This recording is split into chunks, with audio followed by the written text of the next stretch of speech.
Well, good morning, everyone. This is the Sound and Light Show portion of the forum. I would just want to thank Peter for that introduction and for spearheading this partnership with us. Obviously, thank Mayor Daley for chairing this initiative and giving us the benefit of decades of experience and leadership in the global arena. And thank you to USC and the President. Could not have a better place to start and launch this initiative. Obviously, this forum could not be more timely. For the past 3 years, Brookings has been boringly consistent about the economic challenges facing our country. At the most basic level, we need more jobs, 11.4 million by one estimate, to recover the jobs we lost during the downturn and keep pace with population growth and labor market dynamics. Beyond pure job growth, we need better jobs to grow wages and incomes for middle-class workers and reverse the troubling decades-long rise in inequality. There's no easy way to achieve those twin goals, but one thing is clear. We need to purposefully restructure the American economy from one focused inward and characterized by excessive consumption and debt to one globally engaged and driven by production and innovation. I'm going to make 3 points today. First, in the aftermath of the Great Recession, the U.S. must pursue a different growth model, a next economy that is driven by exports and global engagement, powered by low carbon and advanced energy, fueled by innovation, both ideas and, yes, manufacturing, and rich with opportunity. This is a vision where we export more, we waste less, we innovate in what matters, we produce and deploy more of what we invent, and we ensure that we build an economy that actually works for working families. Second, the next economy will be largely metropolitan in form and in function. Our major metros already generate more than 3/4 of GDP, concentrate the production of advanced goods and services that we sell abroad, and are the logistics hub of the global trading system. As you will see, LA's export profile, what you trade, who you trade with, is highly distinct. And finally, metros are driving innovation in practice, in policy, in the formation of global trade links. LA is part of this innovative wave, and you're actually leading a group of metros that are determined to build their export economies from the bottom up, innovating locally, advocating nationally, networking globally. So let me begin by offering this vision of the next American economy. Visualize an economy where more firms in more sectors trade more goods and services seamlessly with the world, particularly with nations that are rapidly urbanizing and industrializing. Why exports? Because we've crossed an economic Rubicon. Together, Brazil, India, and China, the BRICS, accounted for about 1/5 of global GDP in 2009, surpassing the United States for the first time. By 2015, the BRICS share will grow to more than 25%. As Mayor Daley said, the rise of the BRICS reflects the rise of cities and metros. For the first time in recorded history, more than half of the world's population lives in cities and metropolitan areas. By 2030, that share will surpass 60%. Rising nations and their rapidly growing metros now power the world economy and drive global demand. And the locus of economic power is shifting. The top 30 metro performers today are almost exclusively located in Asia and Latin America. The 30 worst metro performers are nearly all located in Europe, North America, and earthquake-ravaged Japan. The United States needs to reorient our economy to take advantage of this new demand. In 2010, exports made up only 13% of our GDP, compared to 30% in China, 29% in Canada, and higher levels in India, Japan, and the entire European Union. The movement of freight in the United States is compromised, undermined by transport networks that are clogged and congested, and an infrastructure, frankly, that is third class. And culturally, Americans don't get out much. Only 28% of our population actually had a passport. Now, can we get back into the export game? We think the answer is yes. We are having a mini export renaissance in the United States. Export sales grew by more than 11% in 2010 in real terms, the fastest growth logged since 1997. Incredibly, Exports were responsible for 46% of GDP growth between 2009 and 2011. For all the talk of a post-industrial economy, the United States remains a manufacturing powerhouse, exporting $944 billion in manufactured goods in 2010. This makes us the third largest manufacturing exporter in the world, behind China and Germany. We still manufacture a range of advanced goods that the rest of the world wants, including aircraft, spacecraft, electrical machinery, precision surgical instruments, and high-quality pharmaceutical products. To paraphrase the old motto for Trenton, what the United States makes, the world takes. But this is not just about the advanced manufacturing of high-value goods. America is the #1 exporter of private services in the world, exporting $518 billion in services in 2010, which gave us a $160 billion trade surplus in services. In 2010, U.S. exports of private services represented 14% of global service exports, more than double the share of Germany, the second-ranking country. Our potential for exports is hidden in plain sight, and President Obama's 2010 challenge to double exports in 5 years was exactly the kind of ambitious, far-reaching goal we need post-recession. Now, low carbon is the second hallmark of the next United States economy. Let's imagine a world where America is the vanguard of the clean, green industrial revolution. Everything is changing. The energy we use, the infrastructure we build, the homes we live in, the products we buy are all shifting from models that are outmoded to systems that are smarter, faster, more technologically enabled, and more environmentally sound.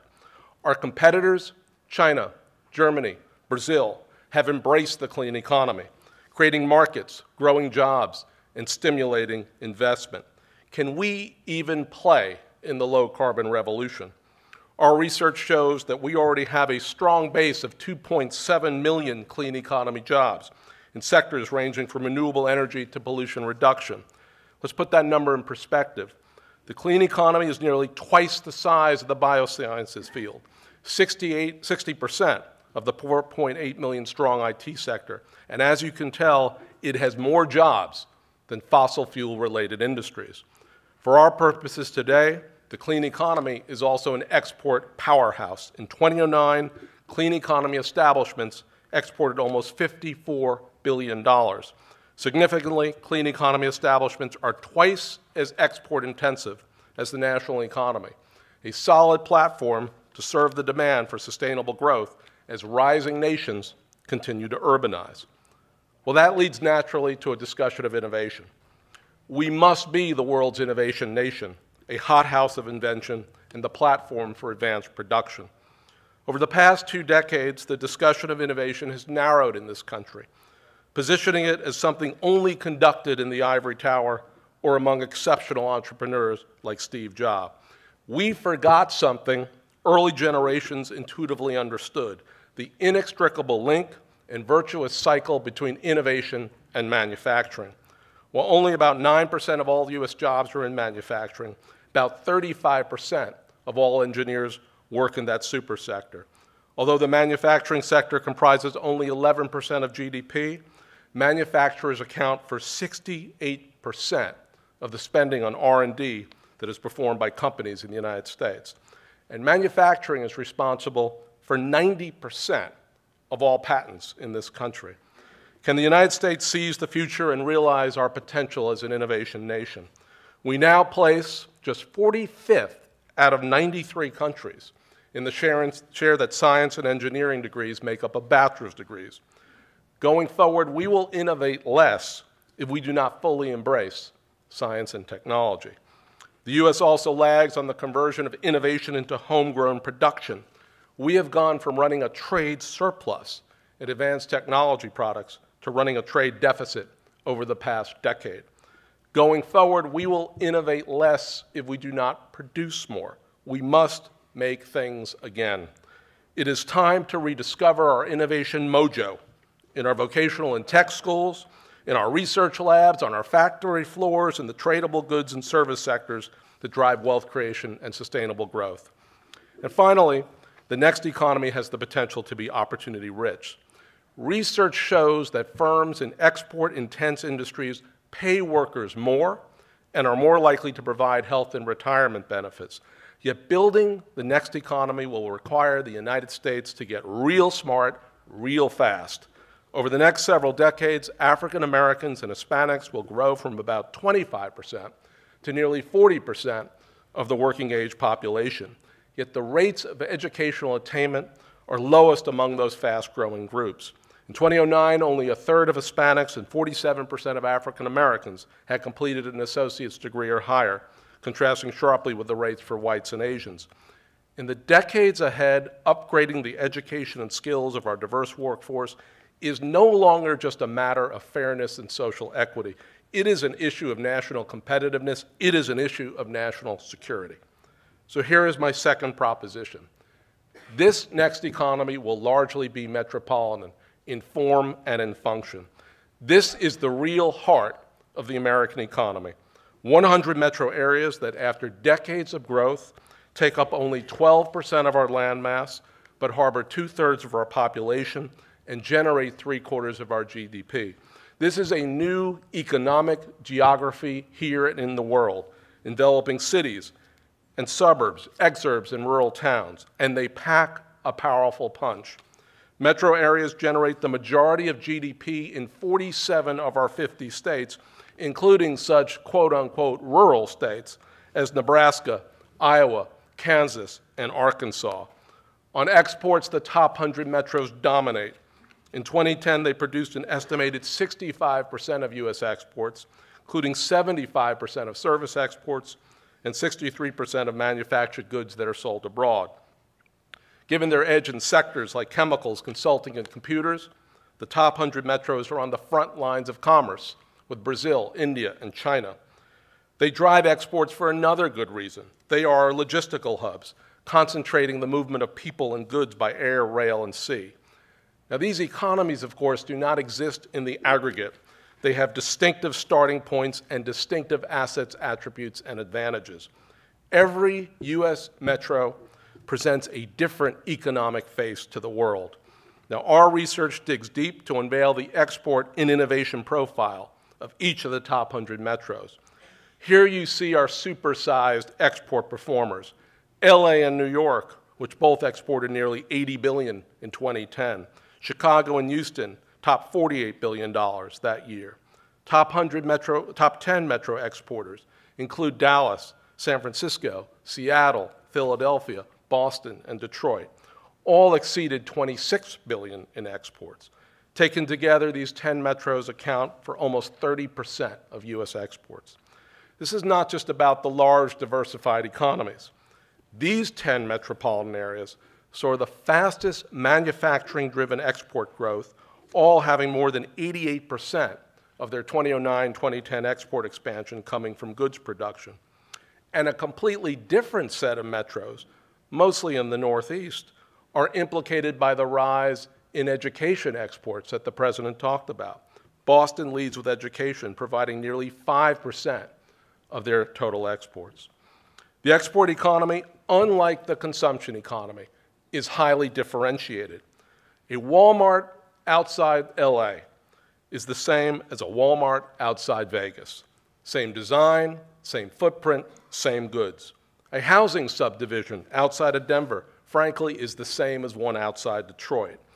But what makes this metropolis special is different from what drives Las Vegas or Denver or Detroit. Let's take a quick trip to explore and experience what makes you a truly global metropolis. You are the largest metro exporter in our country, and your export intensity is above the top 100 metro average, which is remarkable for a place this size. Your export economy is more service-oriented than the national average, driven by royalties, travel and tourism, and business and professional services. Now, that's not surprising. Ask anyone what they think LA produces, and Hollywood is the first thing that comes to mind. In 2010, royalties were a $12.4 billion export industry, powered by film and television. Yet LA does not just make films, it makes things.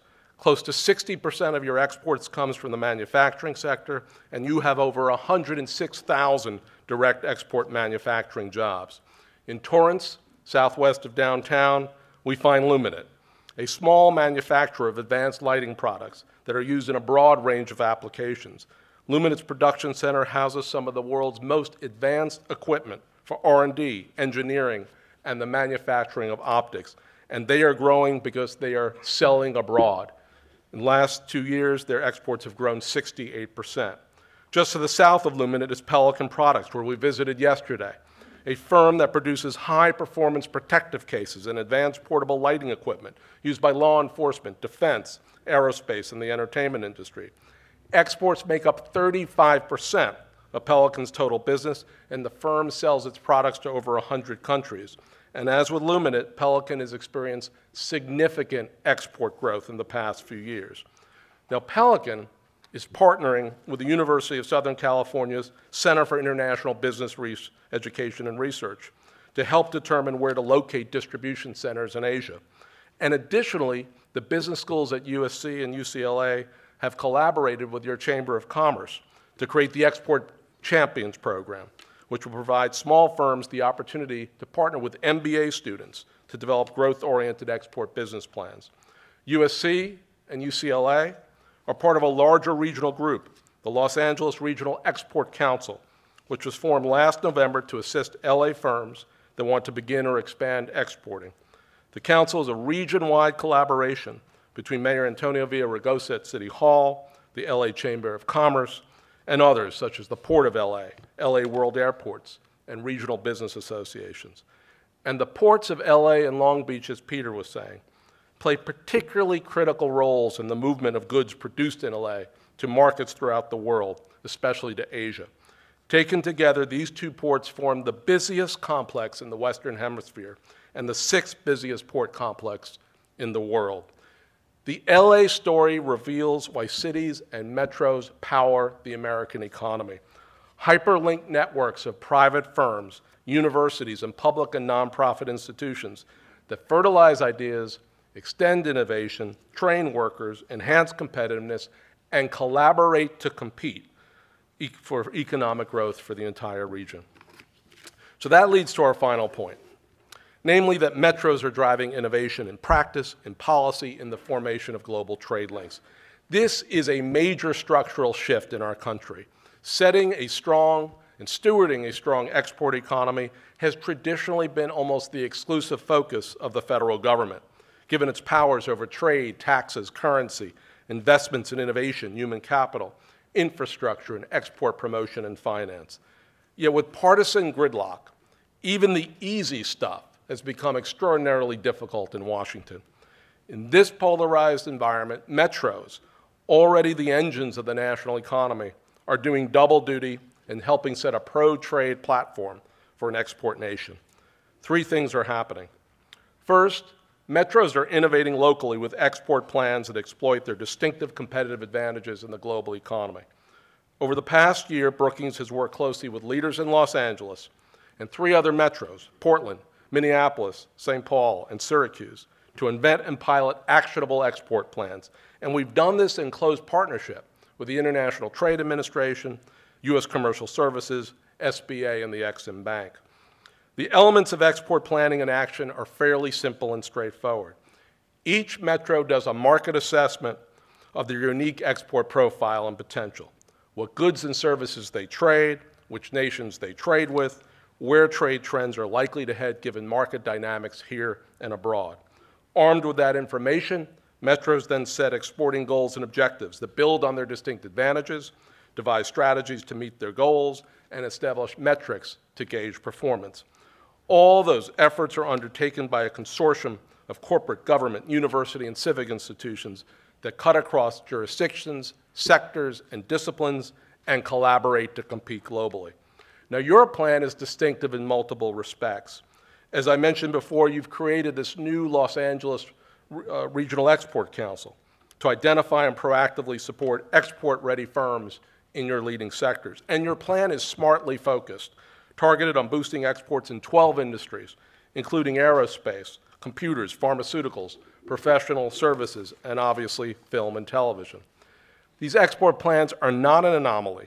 In fact, they're the beginning of a new wave of local and metropolitan economic development. Several months ago, Mayor Villaraigosa, in his capacity as head of the U.S. Conference of Mayors, put out an export challenge to America's cities and metros. Design strategies that build from your special export strengths. This is bottom-up economy shaping of the first order. Now, having innovated at home, metros now have the legitimacy to advocate nationally for federal and state policies and practice that boost their exports. What do they want? On one level, they want the federal government and the states to set a strong platform for export growth generally. At the same time, they want federal and state policies to be nimble enough to align specifically with the distinctive visions and strategies of disparate metros. Now, your metros now have a partner at the state level with the governor's new Office of Business and Economic Development. And the first order of business, create a California presence in China, which you've done in Shanghai and Beijing. This is a new day and a new attitude in California, frankly. But you've got a lot of work to do. Other states have been more aggressive in export promotion and are working more closely with their metro engines. The Commonwealth of Pennsylvania has a Center for Trade Development with 22 foreign trade offices located across the world. 2010, it assisted 1,350 companies, generating close to $500 million in new export sales. Closer to home, Washington State has a new export initiative that helps clusters of firms build their export capacity. Their goal, increase the number of exporters in that state by 30% over the next 5 years. And beyond those platform-setting efforts, Minnesota is working to align its resources and policies to the distinct export plan of Minneapolis-St. Paul. Incredibly, the State Trade Office was a lead organization in the Metro Export Initiative. Now, with partisan gridlock, the federal lift will be heavier than the states. Assume little happens this year. Maybe we reauthorize the Ex-Im Bank, hopefully, and possibly we get a short-term national transportation bill out of Washington. But when this election is over, U.S. metros should demand real action. A new round of trade agreements that open up foreign markets to U.S. goods and services. Fierce protection of intellectual property rights of American businesses around the world. And a true national freight strategy that modernizes air, rail, sea, and land hubs and corridors. And one other thing, metros should have a seat at the table, should play an enormous role in the streamlining of federal trade agencies and services. President Obama has proposed consolidating 6 agencies involved in trade activities. The U.S. Department of Commerce's core business and trade functions, SBA, Office of the U.S. Trade Rep, Ex-Im Bank, and OPIC. Yet consolidation would be a failure if it just moved agency boxes around in Washington, D.C. The key to success is to integrate activities on the ground so that local reps of these federal agencies operate as a unified team with metropolitan organizations, one set of export objectives, one set of performance metrics, and a clear system of referring business clients and sharing information. There's one more piece to this export puzzle. Beyond innovating locally and advocating nationally, U.S. metros are starting to network globally, creating and stewarding close relationships with trading partners in both mature economies and the rising nations. Now, strong connections already exist. Metros with concentration in financial services like New York are forming tight, interlocking networks with similarly focused metros around the world. Metros with concentrations in advanced manufacturing like Detroit are similarly linking with metros in both developed and rising nations. And port metros like Los Angeles are making key connections with the world's air, rail, and sea hubs. These networks obviously start with firms and ports that do business with each other. But over time, they extend to the supporting institutions, governments, universities, business associations that provide service for companies at the leading edge of metro economies. In many respects, these 21st century networks are not new. They hearken back to the way the global economy evolved before the rise of nation states, when historical trade routes flowed through cities and deep trading relationships were forged between cities. Between the dawn of the Common Era and the 15th century, a flourishing Silk Road connected cities in East, South, and Western Asia, with their counterparts in the Mediterranean and European world as well as parts of North and East Africa. Each city had distinctive concentrations and specialties. Cities in China traded silk, teas, and porcelain. Cities in India traded spices, ivory, textiles, and pepper. Cities in the Roman Empire exported gold, silver, glassware, wine, carpets, and jewels.